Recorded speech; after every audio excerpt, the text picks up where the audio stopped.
I never thought my own home would start echoing with fear instead of comfort, but life has a strange way of testing us, especially when we get older, quieter, and easier to push around. Sometimes silence becomes our only shield. My name is Eleanor Martin, and I'm 72 years old. I've lived long enough to understand that betrayal doesn't always come from strangers. Sometimes it comes from the people who marry into your family, people you trusted to take care of the home you built. And sometimes trust becomes a dangerous thing. The trouble began on a quiet Tuesday morning. I was sitting by the window, sipping my usual chamomile tea, watching the neighborhood kids hop onto their school bus. It was one of those moments when the world felt soft, calm, predictable. Then the front door slammed. My daughter-in-law, Rebecca, stormed inside like a hurricane that had already destroyed a town and was looking for its next victim. Her heels struck the wooden floor like a warning, and I felt my heart tighten. She marched straight into my living room, eyes blazing, jaw clenched, hands balled into fists as if she had already decided I was the enemy. I didn't even get a good morning. The disrespect hit first. "Eleanor," she snapped, standing right in front of me. "We need to talk now." I placed my teacup down gently, hoping to keep the moment calm. "Of course, dear. What's the matter?" Her lips curled in a bitter sneer. "Don't act clueless. I checked your bank papers. I know exactly how much you're getting from your pension this month, so let's make this quick." Her tone made me shiver. Then she yelled, loud enough that our walls visibly absorbed the blow. "Give me your pension money." The words ripped through the room like a knife, sharp and humiliating. She was so close I could feel the heat of her anger on my face. My fingers shook slightly. I tried to speak gently. "Rebecca, that money is for my medication, for bills, for—" "Oh, please." She cut me off with a hard laugh. "You barely go anywhere. You barely do anything. And I'm the one running this household." She jabbed her finger at her own chest as if she were the queen of the entire street. I looked down, breathing slowly. "You know what?" she continued, voice rising. "You don't need all that money, but I do. I've done more for this family in the past 5 years than you have in your whole life." Her words stung more than I expected, not because they were true, but because they came from someone I once welcomed with love. Betrayal always comes quietly, until it screams. "Rebecca," I whispered, "I cannot give you all of it. I have responsibilities." She slammed her palm onto the table, making my teacup tremble. "You will give it to me every month, or I swear I'll make your life miserable." Her voice, cold and venom-filled, sent a chill down my spine. I was no stranger to tough situations, but this was different. Age weakens the body, not the instinct to survive. I didn't argue. I didn't fight back. I didn't raise my voice. Instead, I stayed silent, watching her tantrum unfold like a storm that had forgotten its purpose. My quietness made her angrier. "Don't look at me like that. You think I won't do it? You think I won't make things hard for you?" She leaned in so close her breath brushed my cheek. I held my breath, steady and calm. "Give me the money, Eleanor. All of it." Her demand echoed in my ears even after she stomped out of the house, still muttering insults under her breath. The moment the door slammed again, I finally exhaled slowly. I wasn't shaking because of fear. I was shaking because I knew something she didn't. Silence can hide strength too. I walked to the side table next to the sofa, my steps soft but steady. Inside the drawer was a small business card, simple, white, and neatly printed. Daniel Cooper, attorney at law. A good man. A smart man. One who had helped me handle my affairs after my husband passed away. Sometimes angels wear suits instead of wings. I picked up the phone and dialed his number. My voice was soft but firm. "Daniel, we need to meet." There was a pause on the line, then his calm voice replied, "Is everything all right, Mrs. Martin?" "No," I whispered, "but I think it's about to be." He didn't ask more questions, just told me to come to his office later that afternoon. I appreciated that. He always knew when to push and when to stay quiet. Good lawyers understand silence better than anyone. As I got ready, my mind replayed Rebecca's words, her tone, her threats. It hurt. It truly did. Not because of the money, but because she saw me as a burden instead of the woman who welcomed her with warmth when she married my son. Love, once twisted, becomes a weapon. I arrived at Daniel's office and sat across from him, hands clasped together, heart heavy but determined. I told him everything, every word, every threat, every moment of humiliation. He listened carefully, brows furrowing deeper with each detail. His silence was protective, not passive. When I finished, he sat back in his chair, thoughtful. "Mrs. Martin," he said gently, "this is financial abuse, and emotional abuse. You don't deserve this." I swallowed the lump in my throat. "I know, but I also know she won't stop." He leaned forward. "Then we'll need evidence." I took a slow breath. "What kind of evidence?" His expression hardened, calculated, prepared, almost sharp, the kind she won't see coming. Something shifted inside me. For the first time in months, I felt a spark of power quietly come back to me. I wasn't alone. I wasn't helpless. And Rebecca had no idea what storm she had just awakened. Justice often begins where fear ends. I barely slept that night. The house felt too quiet, the kind of quiet that makes your mind wander into dark corners. I kept hearing Rebecca's voice in my head. head, sharp and echoing. Give me your pension money. The memory stung like fresh bruises. I sat on the edge of my bed, staring at the dim hallway that led to the living room, the same place where she tried to crush my dignity. It used to be my safe space. Now it felt tainted. Pain doesn't need much space to grow. Morning arrived slowly, almost reluctantly. I made myself a cup of tea, but it tasted different. Maybe it was just me. Maybe I was changing. Hurt changes people in quiet ways. Around 10, my phone buzzed. It was a text from my lawyer, Daniel Cooper. I'm ready when you are. Come by any time today. His timing always felt perfect, like he sensed my anxiety through the phone. Kindness can be its own language. I dressed carefully, choosing something simple but neat. Dignity, I reminded myself, doesn't age. When I stepped outside, the crisp air brushed against my skin, almost comforting, almost encouraging. Sometimes the world gives small nudges when we need them. When I arrived at Daniel's office, he greeted me standing up, with a firm shake of the hand and eyes that held both warmth and seriousness. Mrs. Martin, he said, let's get started. I nodded, my heart steady but alert. Strength comes quietly for people like us. We sat in his office, bookshelves lining the walls, papers neatly stacked, the faint smell of coffee lingering in the air. He opened a file in front of him. First, he began, I want to assure you, you did the right thing by coming to me. His voice carried that reassuring tone lawyers master after years of listening to painful stories. I know Rebecca, I whispered, not who she was, but who she has become. Yes, he replied gently, and now we must protect you. The word protect felt like a warm blanket. He pulled out a small device. It looked almost like a simple keychain, but with a tiny red button on the side. This, he said, placing it on the table, is a voice recorder. Very small, very discreet. I carry these for cases just like yours. I looked at it closely, nervous but fascinated. And you think she'll say something again? I asked quietly. He gave a slow, confident nod. People who threaten don't stop at one threat. They escalate, especially when they believe you are vulnerable. His words hit deeper than he knew. Vulnerability attracts predators. He continued, you won't confront her. You won't provoke her. You will simply let her be herself. I closed my eyes for a moment. Let her be herself. He was right. I didn't need to fight her. Her own cruelty would fight itself. Evil exposes itself when it feels safe. He instructed me calmly on how to use the recorder, how to carry it, how to trigger it without anyone noticing. I'll handle the legal part, he said. Your job is to stay calm. That part I wasn't sure about, but I nodded anyway. Sometimes courage feels like a shaky breath. I left his office feeling lighter, yet more aware of the storm waiting at home. When I reached my house, my hands lingered on the doorknob for a moment. I whispered to myself, you're not alone, Eleanor. Not this time. Self-talk becomes survival at a certain age. The house was empty, too quiet again, but I preferred this stillness over another confrontation. I placed the recorder in the pocket of my cardigan just to get used to its presence. I practiced pressing the small button with my fingers, making sure I could do it naturally. Preparation can be its own kind of courage. Hours passed. The sun began to set, painting soft amber lines across the living room floor. I was just settling onto the couch when I heard the front door unlock. My heart tightened instantly. Rebecca walked in. Her weighty sigh filled the air before she even spoke. She tossed her purse onto the chair and didn't look at me right away. Silence, the dangerous kind. Finally, she turned her head, eyes narrow. You didn't send me the money, she snapped. Her tone was already sharp. I didn't even get a hello. I swallowed softly. It hasn't even been 24 hours yet. She rolled her eyes dramatically. Stop playing games, Eleanor. You knew exactly what I wanted. Her footsteps moved closer, slow, deliberate, like she was approaching prey. My fingers brushed the recorder in my pocket. She planted herself in front of me, hands on her hips. Where is it? She demanded. The pension. Don't make me ask again. I stayed quiet, exactly as Daniel told me. My silence irritated her instantly. Oh, I see, she hissed. You're going to make this difficult. She leaned forward, hovering inches from my face. If you don't give me that money, she snarled, I swear I will put you in a nursing home so fast your head will spin. My heart pounded. My hand pressed the recorder button. Do you hear me? She continued, voice rising. I will take everything, your pension, your room, your comfort. Don't test me. Her words sliced the air like lace. Her mocking smile twisted deeper. You think your son will care? He won't, she scoffed. I've got him wrapped around my little finger. That part hurt more than the threats. She straightened up and crossed her arms. So let's make this simple. You give me the pension every month, and I'll let you live here peacefully. Otherwise, well, let's just say you won't like the alternative. She smirked, satisfied with herself, as if she had just won. But the recorder caught everything. I lowered my gaze, letting her believe her threats had landed. She grabbed her purse again and strutted toward the hallway. I'll be back tomorrow, she snapped, and I expect better cooperation. I waited until she disappeared into her room. Only then did I exhale, a long, trembling breath. The worst part wasn't her threat. It was was the thought that she truly believed she had already won. But she hadn't heard the click in my pocket. I didn't sleep that night either. Every time I closed my eyes, I heard Rebecca's voice again. Cold, sharp, certain. I'll put you in a nursing home so fast your head will spin. Threats linger longer than echoes. I kept replaying the moment in my head. The moment I pressed the recorder in my pocket. The tiny click that she didn't notice. The moment her own cruelty trapped her. Small actions can become powerful weapons. My heart still trembled with leftover fear, but beneath it, something else had started growing. A quiet resolve. A strength I hadn't felt in years. Sometimes, age teaches us the power of patience. I sat at the kitchen table early the next morning, my hands wrapped around a warm mug. The sun was barely touching the curtains, and the house smelled of the soft lavender candle I had lit overnight to calm my nerves. The calm before another storm. Morning light doesn't erase fear, but it softens it. Around 9, my phone vibrated. It was Daniel. Did anything happen yesterday? Should we meet today? His messages came one after another, concerned but professional. I typed slowly. Yes, we need to talk. I have it recorded. Seconds later, he wrote back. Come in, as soon as you can. His urgency steadied me. I dressed quickly. Simple cardigan, comfortable shoes, steady breathing. Before leaving, I slid the recorder into my purse, almost protectively. It held my dignity inside it now. My truth. Evidence is just truth wrapped in courage. The drive to Daniel's office felt shorter this time. Maybe my mind was too full of the previous night's threats. Maybe courage shortens distances. When I stepped into his office, he stood up immediately. Mrs. Martin, he said, voice tight with concern. You have something for me? I nodded and placed the recorder on his desk. His eyes widened slightly, the way a soldier looks at a weapon that might change the war. You recorded her? Yes. My voice trembled only a little. Everything. Relief can shake you more than fear. He pressed the play button, and suddenly, Rebecca's voice flooded the room. Give me the pension every month, or I'll put you in a nursing home. Don't test me. You won't like the alternative. The venom in her tone filled the air like poison. Hearing it again made my chest tighten, but it also strengthened me, because now someone else heard it too. Someone with power. Truth becomes heavier when shared. When the recording ended, Daniel leaned back stunned. This, he said slowly, is serious. Very serious. I clasped my hands together. What does it mean legally? He leaned forward again, calm, sharp, steady. It means she's in trouble. Real trouble. This is verbal abuse, emotional intimidation, financial coercion, and a threat of forced institutionalization. He paused. This is enough to protect you. Maybe even more. My lips trembled. More. He nodded. We can file for a protective order if needed. We can secure your finances, and we can make sure she never touches your pension. I stared at him, surprised by my own tears. Not tears of fear, but of relief. Hope can be unfamiliar after years of silence. Mrs. Martin, he continued gently, you're not alone now. We'll take this step by step. He copied the recording to his laptop, then backed it up on a secure drive. Every click of the keyboard felt like another layer of protection being built around me. And now, I asked softly. He exhaled slowly. Now we wait, and we let her walk right into the consequences. His calm certainty washed over me. For the first time, I felt like justice wasn't just a word. It was a path, and I was finally walking on it. Sometimes justice begins in the quietest rooms. I left his office with lighter steps. The world outside looked sharper, brighter. When I reached home, the driveway was empty. Rebecca hadn't returned yet. Good. I needed a moment to breathe without bracing for the next blow. I walked inside and placed my purse on the dining table. The house was silent again, but today silence didn't feel like fear. It felt like preparation. Strength grows in silence, not in shouting. Hours later, the front door opened. Rebecca entered with her usual heavy, irritated footsteps. She didn't greet me. She barely looked at me. Guilt? No, she wasn't capable of guilt. It was simply entitlement walking across my floor. Some people treat houses like thrones they didn't earn. She paused in the kitchen doorway and gave me a sharp glance. Well, she asked, did you transfer the money? I met her eyes, quiet, firm, unshaken. No. Her eyebrows shot up. What did you say? I said no. Silence. The dangerous kind. She stepped closer, her face tightening. You're testing me, she hissed. Don't forget, I can make that call. I can tell the family you're losing it. I can tell them you can't manage yourself anymore. My heart picked up, but not from fear anymore. I kept my voice steady. I'm quite capable, Rebecca. Her jaw clenched harder. We'll see about that. She stormed down the hallway to her room, slamming the door so hard a picture frame on the wall rattled. I sat down slowly, hands folded in my lap. She thought she still had control. She thought her threat still scared me. She thought I was helpless. But this time, the truth was on my side, and her downfall had already started recording itself. The moment justice begins is the moment arrogance stops listening. The next morning felt different. Not lighter, not brighter, just clearer. Like a fog had finally lifted from my home. Even though the danger still lived under the same roof, I could feel the shift in inside me. The moment when fear stops leading and strength begins to whisper. Sometimes whispers guide us better than fear ever could. I walked into the kitchen and made myself some oatmeal. My hands were steady today. My breath was calmer, and every quiet movement reminded me that I wasn't powerless.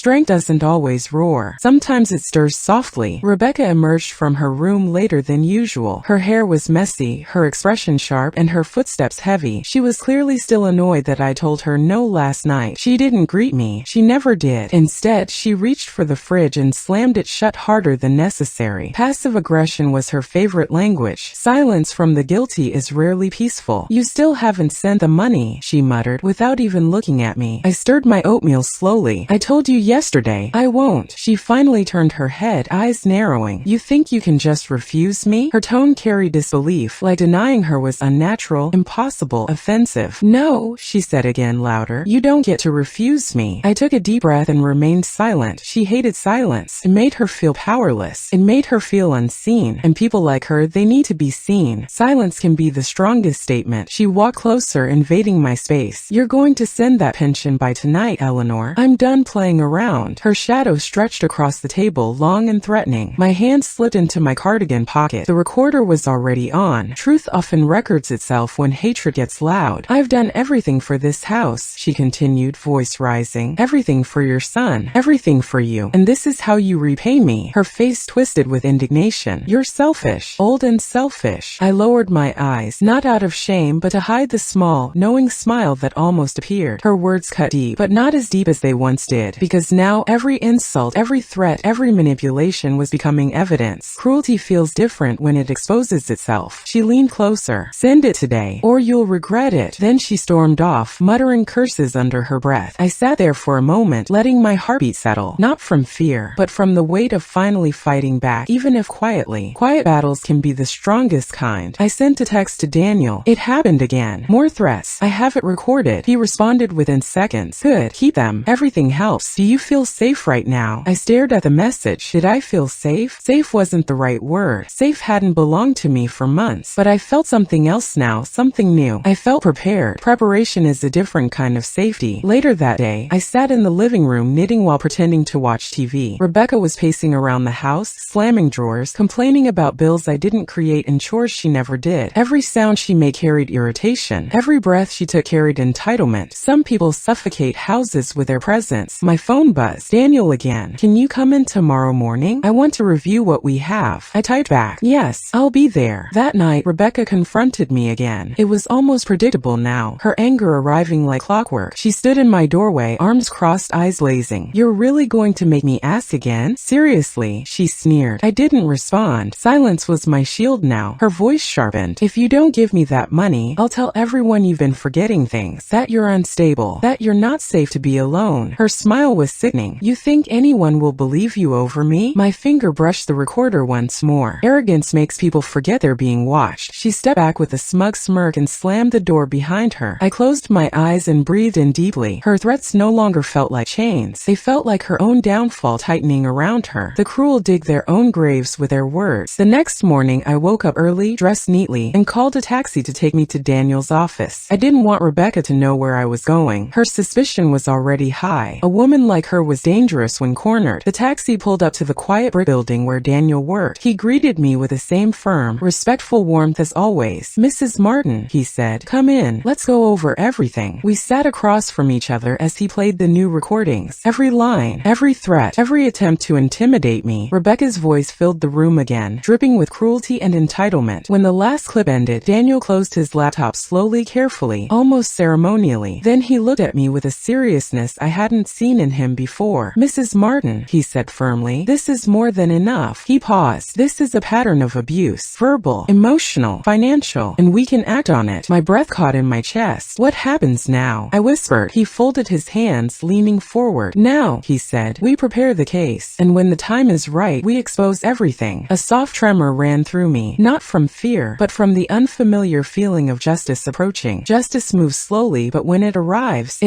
like thunder. I squeezed my hands together, steadying myself. For the first time in a long time, I felt like my voice mattered again. I felt like someone believed me, and someone was fighting for me. When I left his office that day, I could almost feel the shift in the air, the quiet certainty that things were changing. Rebecca Rebecca didn't know it yet. She still walked around the house like a queen. She still raised her voice, still made threats, still demanded what wasn't hers. But the tide had already turned. So very soon, she would hear the truth louder than her own voice, because justice was no longer whispering. It was building. I woke up the next morning with a strange calm in my chest. Not peace, not comfort, but a steady kind of readiness. The kind that comes when you finally know you're not fighting alone. Readiness feels different when it grows from quiet strength. As I stepped into the hallway, I could already hear her. Rebecca, her voice barging through the walls, sharp and irritated, like she was rehearsing an argument with herself. She was pacing, muttering, slamming doors and drawers as if the furniture owed her something. Some storms announce themselves long before they reach you. I walked into the kitchen and set the kettle on the stove. I didn't rush. I didn't hide. My movements were slow, intentional. Today felt like an important day. I didn't know why yet, but I could feel it. Intuition becomes our oldest companion. Rebecca appeared in the doorway moments later. Her hair was messy, her makeup smudged, her eyes burning with that familiar blame-filled fire. "You're unbelievable," she said, pointing a finger at me. I checked my account. Nothing. You didn't send anything. Her voice was already rising. She was almost vibrating with frustration. I kept my tone steady. "I told you, I won't give you my pension." She laughed, short, bitter, mocking. "Right. You think you're tough now? You think you can just defy me?" She walked closer, her steps heavy with entitlement. "You owe me, Eleanor." That one sentence, that one arrogant claim, it struck me deeper than all her other insults. Owe her? For what? For sacrificing my peace, my safety, my home? The audacity of abusers is often louder than their logic. I didn't respond. Silence was safer, stronger. My hand rested gently in my pocket. The recorder was already on. Rebecca leaned over the table, her face inches from mine. "Let me explain something to you," she hissed. "I'm the one who keeps this house running." She flicked her wrist dramatically, as though presenting invisible evidence. "I buy groceries. I pay bills. I take care of everything. So yes,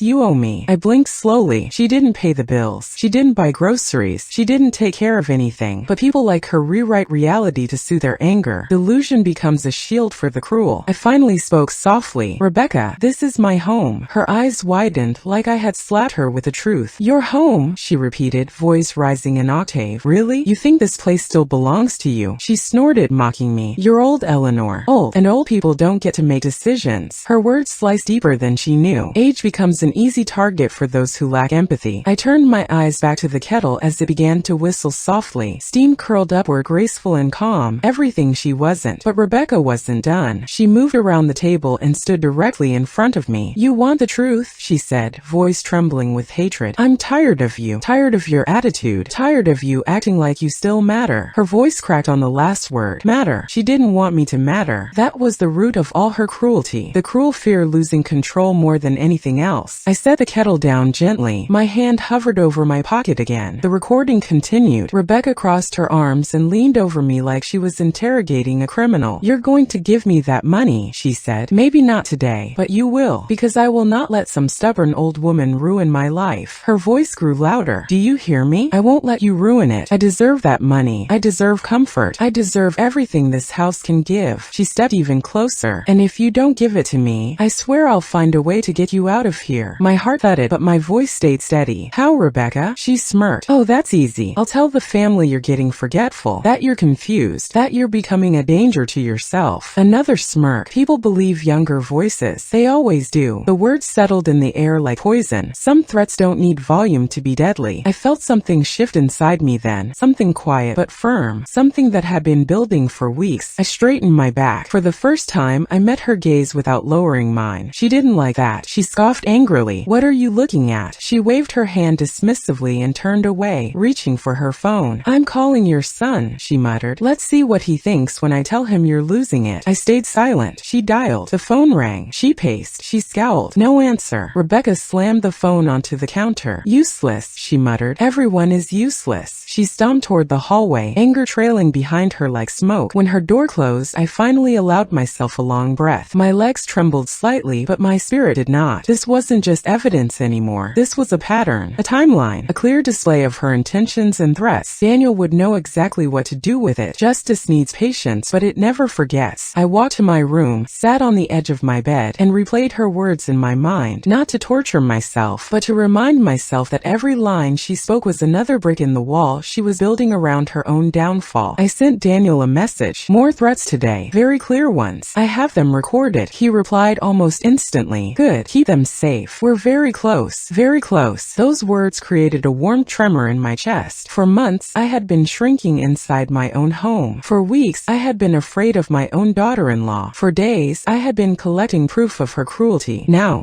I was nearing the turning point. The moment when silence transforms into justice. The moment when truth begins to speak for itself. And Rebecca, she had no idea how close she was to losing the control she held so tightly. She had no idea her words were already shaping her own fate. She had no idea that tomorrow, or the next day, everything would begin to fall apart for her. Because justice moves slowly, but when it arrives with a roar. The next day felt heavier than usual, not because of fear, but because I could sense something shifting in the air around Rebecca. Her mood was sharper, her footsteps faster, her temper more unstable, like she knew something was slipping from her fingers, even if she couldn't name it yet. People who depend on control can feel its absence before anyone else. I was sitting in the living room, folding a small blanket when she burst into the room. Her energy filled the space immediately, loud, chaotic, restless. "What did you tell him?" she demanded. Her voice cracked through the quiet like lightning. I blinked slowly. "Tell who?" She rolled her eyes and threw her hands in the air dramatically. "Don't play stupid with me, Eleanor. I know you talked to someone. I can feel it. Feel it?" If only she knew how much truth she'd unknowingly spoken. Abusers sense resistance before they see it. She walked toward me, her breath uneven, her expression wild with suspicion. "You've been acting strange," she said. "Different. And I don't like it." I held my hands together, steadying myself. "You're imagining things," I replied softly. She narrowed her eyes. "That's exactly what someone guilty would say." Guilty. The hypocrisy almost made me laugh, but I kept my face still, calm, unreadable. Sometimes survival depends on stillness. She began pacing in front of me, her heels slamming against the floor like accusations with every step. "You think I'm stupid," she snapped. "You think I can't tell when someone is plotting behind my back?" Plotting. The word sounded almost ironic. If only she knew who the real mastermind was now. "This house feels weird," she continued. "You feel weird." She pointed at me like she was pointing at a stain. "You're hiding something." I lowered my gaze, speaking softly. "I'm not hiding anything." Her laugh was bitter and sharp. "Oh please, you lie worse than you knit." She leaned down, lowering her face close to mine. "Tell me who you talked to." Her breath was hot, tinged with anger. The recorder was already running, nestled in the side pocket of my cardigan, quietly capturing every threat. Truth doesn't always need courage. Sometimes it only needs a button. "I haven't talked to anyone," I said again. She slammed her fist onto the armrest of the chair. I startled slightly, more from the impact than the fear. "Stop lying to me," she shouted. "I know you're up to something, and if you ruin my life, I swear." Her voice trailed off, but the rage remained. Ruin her life? She was doing that all by herself. Guilt creates paranoia. Paranoia creates confession. She straightened up suddenly and took a step back, her expression switching from furious to calculating. "You know what?" she said. "I think I figured it out." She tapped her chin, pretending to think deeply. "You talked to your son, didn't you?" I felt my chest tighten, not from fear, but from sadness. "My son hasn't answered your calls," I said quietly. That triggered her. Her face twisted instantly. "Exactly," she screamed. "He's ignoring me. He never ignores me, which means you told him something. You poisoned him against me." Poison. The irony was almost painful. "I haven't spoken to him," I repeated softly. She didn't believe me. Of course she didn't. People who manipulate think everyone else lies as easily as they do. Projection reveals the truth faster than honesty. Suddenly, her expression changed again, this time into something cold, calculating, almost crueler than her yelling. "You know what I think," she whispered. "I think you're dangerous." Dangerous? Me, a 72-year-old woman who took small steps down the stairs and slept with a nightlight. "And I think," she continued, "that you don't belong here anymore." Her threat was quiet this time, but quiet was worse. Quiet meant she had already formed a plan. "What do you mean?" I asked gently. She gave a slow, twisted smile. "I mean you're mentally slipping, and someone like you shouldn't be living alone without supervision." My heart clenched, not because of the threat, but because she said it as if she practiced it, as if she'd been waiting for the right moment to unleash it. "I can get you placed somewhere," she said. "Somewhere they'll keep an eye on you. Somewhere you can't make decisions." She stepped closer. "And once you're there, guess who will be in charge of your finances?" My stomach tightened. Her grin widened. "Me." She said it like a promise, like a victory, like she already owned it. Greed makes people confess their intentions far too early. I swallowed gently. My fingers brushed the recorder again. "And what if I refuse?" I asked quietly. Her expression hardened. "Refuse," she repeated. "You won't have the chance. I'll tell everyone you're confused, forgetful, irrational. I'll say you threatened me." Her voice dripped with venom. "They'll believe me. I'm younger. I'm credible." My hands trembled slightly, not not from fear, but from the weight of capturing her true self in her own words. She stared at me for a long moment, chest rising and falling with fury. Then she spat out, "Just remember, Eleanor, I can take everything from you. Everything." The word echoed inside me, but something inside me finally broke free. Not in anger, but in clarity. Rebecca wasn't the storm. She wasn't the darkness. She wasn't even the villain in my story. She was simply a woman unraveling, slowly, loudly, and publicly, and she had just handed me the final piece of proof. Justice doesn't always come from fighting back. Sometimes it comes from letting the abuser talk. Rebecca turned and stormed down the hall, slamming her door so hard the walls shook. I exhaled slowly, long, steady, calm. Then I whispered to myself, "It's time." Because the moment she said she would take everything from me, I realized something powerful. She had no idea how much she had already lost, and tomorrow she would lose even more, because the mask she wore had finally cracked, and the world would soon see what was underneath. The next morning, I woke up with a weight in my chest, but it wasn't fear. It was anticipation, a quiet, steady awareness that things were finally beginning to align. Some mornings feel different before anything even happens. As I walked into the kitchen, the house was unusually still. Rebecca's room door was closed. No footsteps, no muttering, no barking orders at the air. I boiled water for my tea, letting the steam warm my face. The silence felt strange, almost like the house was holding its breath. Calm foreshadows storms more honestly than thunder. Around mid-morning, she finally emerged. Her hair was messy, her expression tense, and her eyes were filled with that familiar suspicion. She didn't even pretend to greet me. "What are you planning?" she asked immediately. No build-up, no pretense, just accusation. I looked up from my teacup. "I don't know what you mean," she scoffed. "Yes, you do. You're hiding things. I can feel it." Her voice wavered just slightly. Fear. Real fear. Abusers fear losing control more than anything. She marched closer, her shadow sweeping across the table like a warning. "I've been thinking," she said, "and I realized something." Her lips curled into a slow, twisted smirk. "You're setting me up." The boldness of her assumption stunned me for a moment. If only she knew how right she was, but not the way she imagined. "I'm not setting you up," I said softly. "Oh please," she snapped. "Don't insult me. You've been sneaking around, whispering on the phone, leaving the house without telling me." She clenched her jaw. "You think I don't see it? You think I don't hear things?" I folded my hands gently. "I'm allowed to leave the house," I reminded her. Her expression darkened. "Not without telling me." That sentence, that twisted belief that she deserved control over my freedom, it struck me like a cold wave. Control always reveals itself in entitlement. I breathed carefully. "I don't have to report my movements to you, Rebecca." She laughed, a sharp, bitter sound that cut through the room. "Wow, look at you, acting brave." She stepped closer, her face filling my line of sight. Her voice dropped into a mocking whisper. "Did someone tell you to stand up to me?" My pulse quickened, but my expression remained calm. Strength hidden as strength doubled. She tapped the table with her fingernail, slow, rhythmic, menacing. "You know what I think?" she asked. I didn't respond. She leaned in further. "I think you've been talking to a lawyer." My breath hitched. She didn't know. She was guessing, but the guess was coming dangerously close to the truth. I kept my voice steady. "Why would you think that?" "Because you're not scared anymore," she exploded. "You were scared of me. I saw it, felt it, and now you're acting like you have backup." She tilted her head suspiciously. "Who is it, Eleanor? Who's helping you?" I shook my head slowly. "No one." Her eyes blazed with anger. "You're lying." She slammed both her hands on the table, the sound echoing through the kitchen. And in that moment, her mask slipped again. Fully, completely. "You don't get to play games with me," she screamed. "You don't get to run around behind my back. This is my house. My house." Her voice cracked on the last word, but this house wasn't hers. She knew it. I knew it. Her desperation was rising. Desperation exposes truth faster than courage. She leaned in, her breath shaking. "If you think you can ruin my life, if you think you can take anything from me, you're wrong. I'll go to the police myself. I'll tell them you threaten me. I'll tell them you're unstable." She was unraveling quickly. "And guess what?" she said. "They will believe me." Her voice cracked. "They always believe the younger one." My hand moved slowly, deliberately toward my pocket. The recorder was already running. Everything she said was being captured. Every lie, every threat, every admission. "I don't want trouble," I whispered. "Oh, but you're going to get it," she snarled. She began pacing again. Short steps, quick breaths, unstable energy. "You think you're smart," she muttered, "but you're old, Eleanor. You forget things. You drop things. You misplace papers. It won't be hard to convince people you're losing it." She stopped suddenly and glared at me. "Because you are losing it." This time, something inside me broke. Not in a dramatic way. Not in anger. It was a soft break, quiet realization. She had no conscience. None. Not even a sliver of humanity left. Cruelty becomes its own prison. I stood slowly, my knees steady beneath me. "Rebecca," I said softly, "I'm not losing my mind." She chuckled. chuckled. Really? Yes, I whispered. In fact, I see everything clearer than ever. She froze. Her eyes narrowed. Her chest rose sharply. Her suspicion sharpened into fury. What do you mean by that? She demanded. I held her gaze. Calm, steady, unyielding. I mean, I said softly, that you should be very careful with your words. For a second, just a second, she stepped back. Her eyes flickered, not with power, but with fear. She had never seen me talk like that. Not once. Not ever. You think you can threaten me? She whispered. No, I said. I think I can protect myself. She stared at me fiercely. Then she turned abruptly and stormed to her room, slamming the door with explosive force. The walls shook. The picture frames rattled. But my heart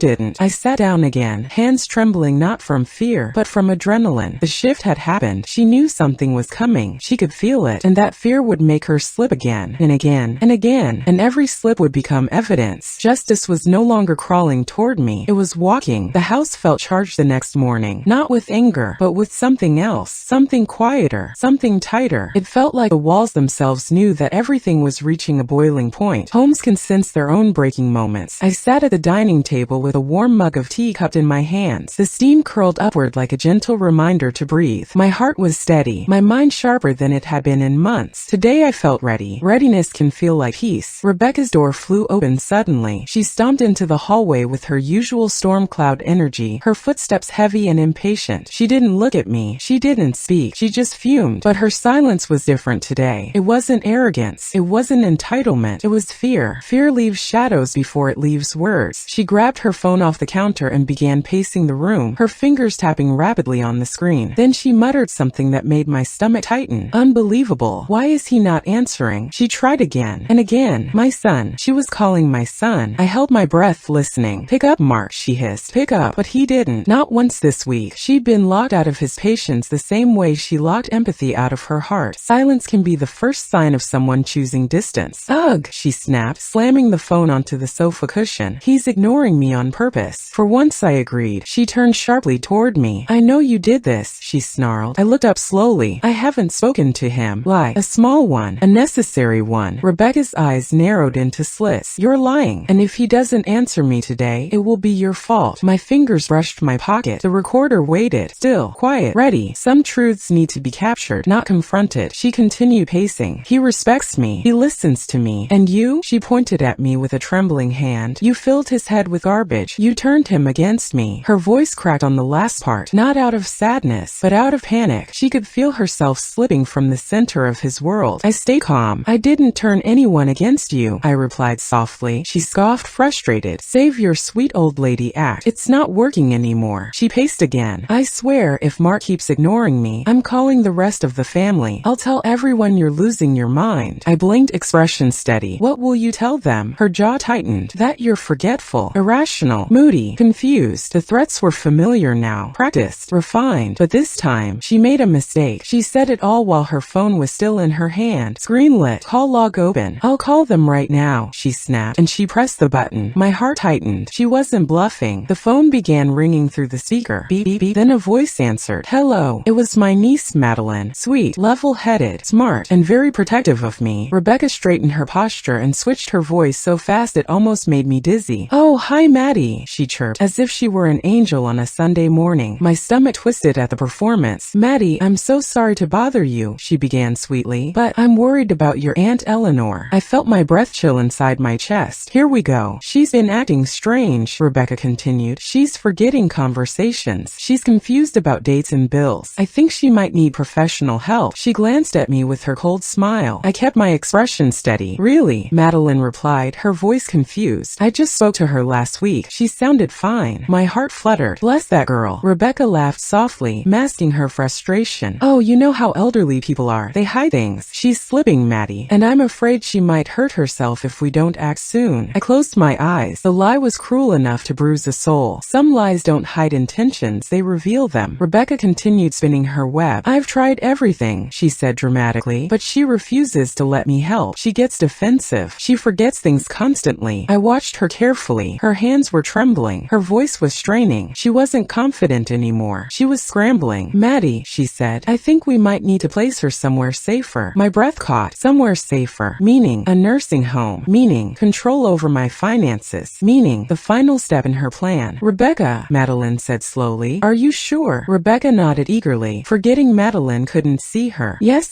I live with her. I know what's happening. My fingers pressed the recorder button. Her lies would not go undocumented today. Truth listens quietly while lies dig their own holes. But then, something unexpected happened. Madeline's voice changed. Calm, firm, a little suspicious. Can I talk to Aunt Eleanor? Rebecca froze. For the first time today, she looked genuinely panicked. She's, resting, Rebecca stuttered. Rebecca, Madeline said. Put her on the phone. Rebecca's eyes darted toward me. Fear flashed across her face. But fear always makes people sloppy. Fine, she hissed. She walked toward me and shoved the phone toward my hand. Madeline's voice reached my ear immediately. Aunt Eleanor, are you okay? I exhaled gently. Yes, sweetheart, I said softly. I'm all right. There was a short silence. Then Madeline said, You don't sound confused at all. Her tone sharpened. Rebecca, what's going on? Rebecca lunged toward the phone. Maddie, she's just having a good moment. Rebecca, Madeline cut in. I'm coming over. Rebecca paled.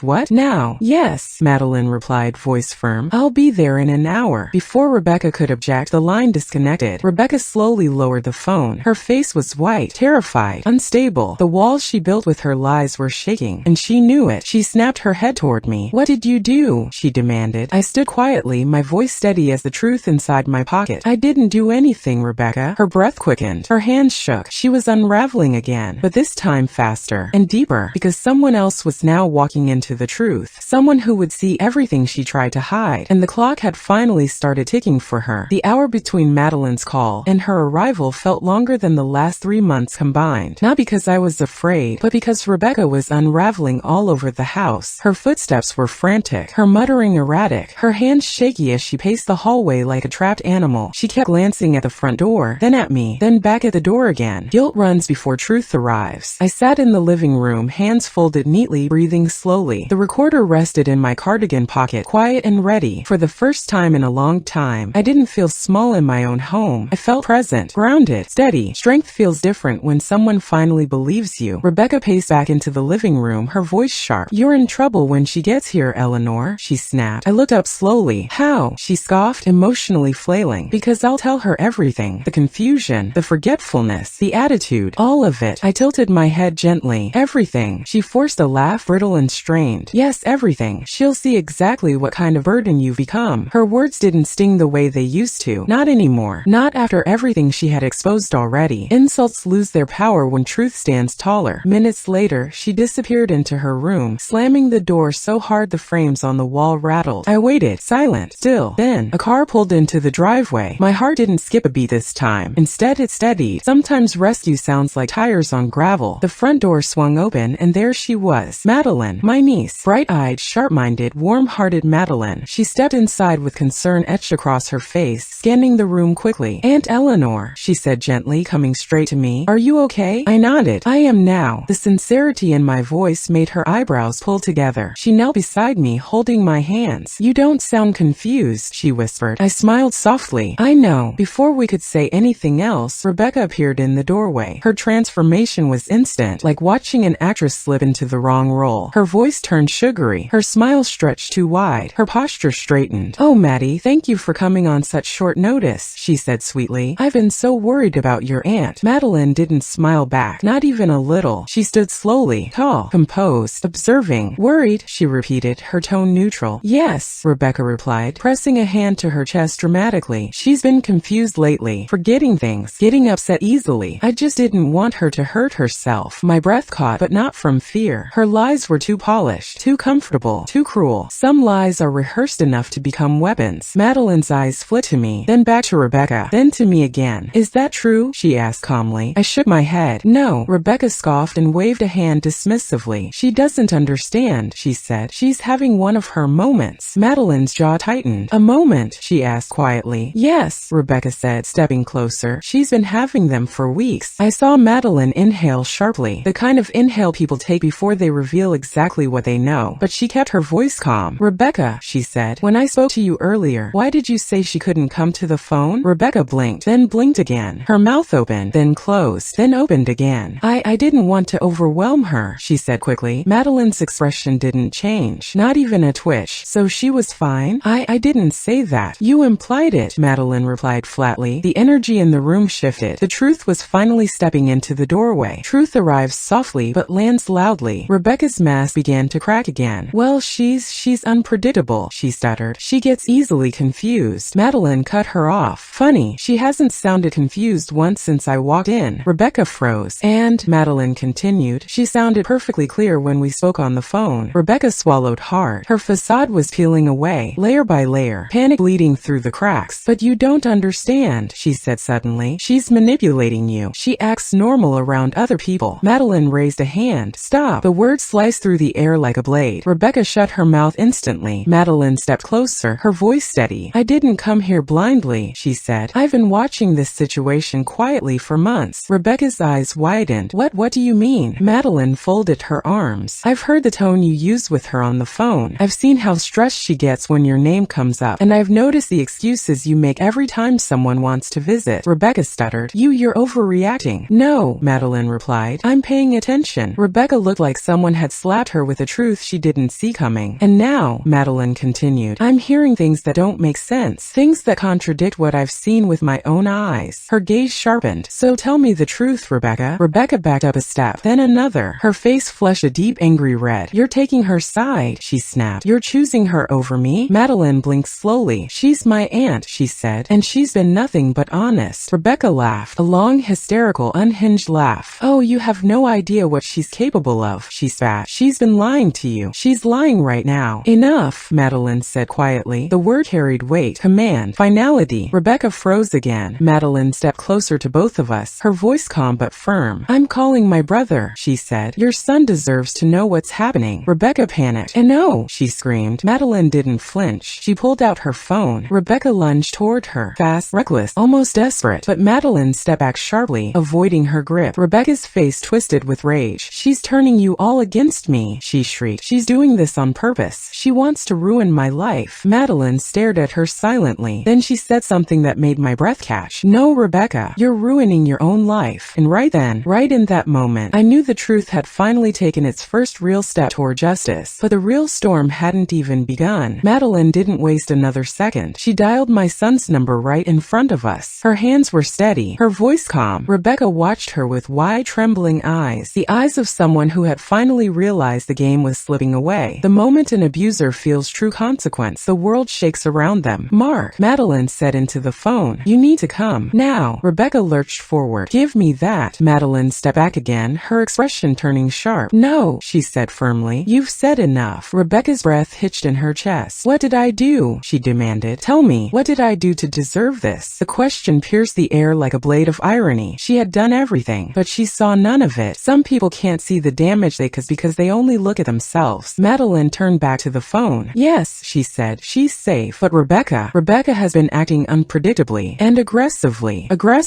a word she deserved to hear. Rebecca's face flushed. You liar. Madeline hung up and slid her phone back into her pocket. My brother is on his way, she said. The silence that followed was heavy, the kind of heavy that comes before something big breaks open. Rebecca's eyes darted around the room, desperate, erratic, wild. You're all turning against me, she muttered. This is a setup. I know it is. I looked at her, my voice quiet but unshaken. No, Rebecca. This is the truth finally coming out. She glared at me with a hatred so deep it no longer looked human. You did this, she whispered. You ruined everything. I didn't flinch. You did that to yourself. She shook her head violently. No. You think you're so smart, sitting there with your little old lady innocence. You're a manipulator, a liar. Her breathing sharpened. You think you can win against me? My fingers rushed the recorder in my pocket. Yet I could win, because she had handed me every piece of evidence I needed. Sometimes justice only needs a single button to begin. Minutes later, the front door opened sharply. Mark, my son. He stepped inside with worry carved into his face. face, but also something else. Suspicion, anger, determination. He walked straight to me. "Mom," he said, kneeling beside my chair. "Are you all right?" I nodded. "I am now." He squeezed my hands gently, just like he used to when he was a little boy afraid of thunderstorms. "It's okay," he whispered. Rebecca stepped forward immediately, her voice pitching high with panic. "Mark, thank God you're here. Your aunt and your mother have been." He raised a single hand. "Stop." Rebecca froze. He stood slowly and faced her fully. "I've been getting strange voicemails," he said. "Strange stories, strange excuses." Her face twisted. "Oh, those were misunderstandings." "No," he said sharply. "Don't lie." She swallowed. Madeline stepped in. "Mark, she tried to stop me from speaking to Aunt Eleanor. Twice." Rebecca whipped her head around. "That's not true." Madeline ignored her. "And she tried to convince me that Aunt Eleanor was unstable, when she clearly isn't." I looked down for a moment, gathering strength. Then I spoke. "Mark, there's something else." He turned toward me gently. "What is it, Mom?" I reached into my cardigan pocket, and I placed the small recorder into his palm. He stared at it, confused. Then I pressed the play button. Rebecca's own voice filled the living room. "Give me your pension. I'll put you in a nursing home. People will believe me over you. I deserve your money. You're old and useless. I can take everything from you." Each line struck the room like a hammer. Each threat echoed like a confession. Rebecca's face drained of color. Her mouth fell open. No, that's taken out of context," she stammered. "There is no context," Mark said coldly. "This is abuse." Rebecca shook her head violently. "She set me up. She provoked me.